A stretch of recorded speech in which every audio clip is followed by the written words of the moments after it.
You know when you get your health report back, you see that word triglycerides and you just kind of skim right past it? Well, today we're going to stop and really dig into what that number means and why it might be one of the most important things on that page for your long-term health. Yeah, it's that line item on your blood test, usually hanging out right next to your cholesterol numbers. But what is it? What does it actually do in your body? Let's clear that up right now. So, what are these things anyway? In the simplest terms, think of triglycerides as your body's personal energy reserve. They're the most common type of fat we have, and they come from two places, from foods like oils and butter, and also from any extra calories you eat. Yeah, anything, carbs, sugar. If you don't burn it for energy right away, your body is super smart. It converts those calories into triglycerides and stores them away in your fat cells for later.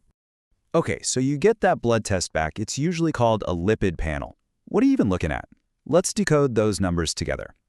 All right, for adults, the magic number to remember is 150. If you're under 150, you're in the normal, healthy range. Awesome.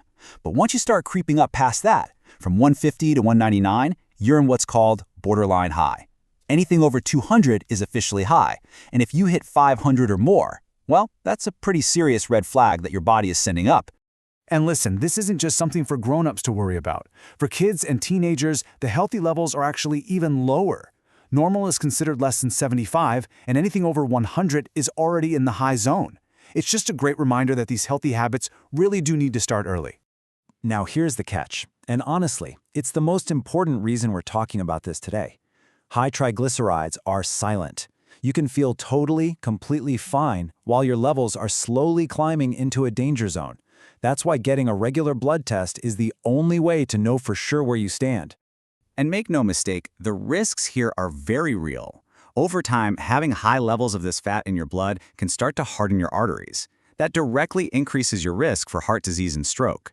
And at really high levels, you're even looking at risks like pancreatitis, which is a super painful inflammation of the pancreas, or you might even see damage on your skin. So what's pushing these numbers up in the first place? Let's play detective and investigate the usual suspects. So, the big four lifestyle culprits are probably not going to be a huge surprise to you. We're talking about things like drinking too much alcohol, eating a high-calorie diet, especially one that's packed with sugar and unhealthy fats, living a pretty sedentary life without much physical activity, and smoking. Smokers, for instance, pretty consistently have higher triglyceride levels than non-smokers. But you know, it's not always just about lifestyle choices. Sometimes there are underlying health conditions that can drive your levels up. Things like diabetes, obesity, and diseases affecting your kidneys, liver, or thyroid can all play a role. And even certain medications, like some used for high blood pressure or HIV, can have an effect. Okay, so that's the what and the why.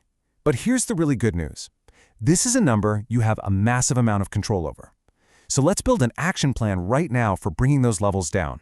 Step 1, naturally, is all about what's on your plate. First, you want to pack in the fiber. That means more fruits, more veggies, and whole grains like oatmeal or brown rice.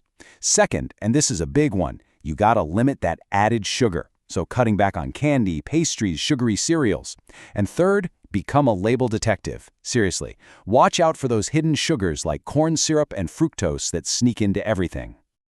Next up, let's talk about swapping your fats. This isn't about going no fat, it's about going smart fat. We want to lean into those healthy, unsaturated fats that you find in olive oil, avocados, nuts, seeds, and fatty fish like salmon. At the same time, we want to dial way back on the saturated and trans fats you get from fatty meats, butter, and a lot of processed foods. All right, now let's tackle what you're sipping on. Those sugary drinks. We're talking soda, sports drinks, even some of those fancy coffees.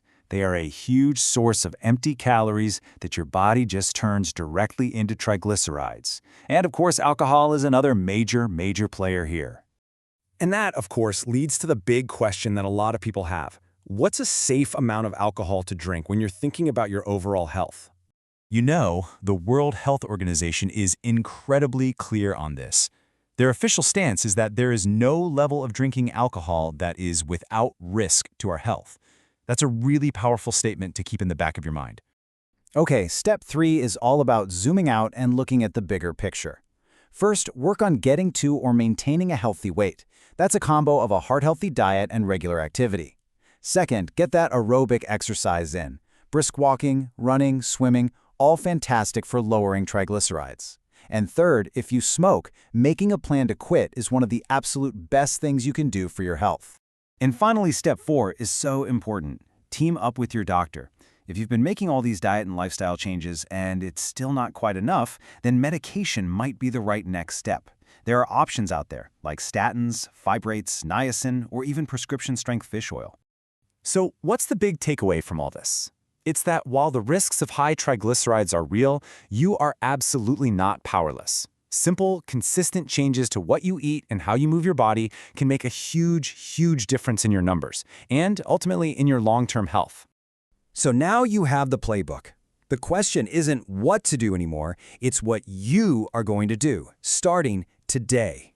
That silent little number on your lab report is waiting for an answer. What's your first move going to be?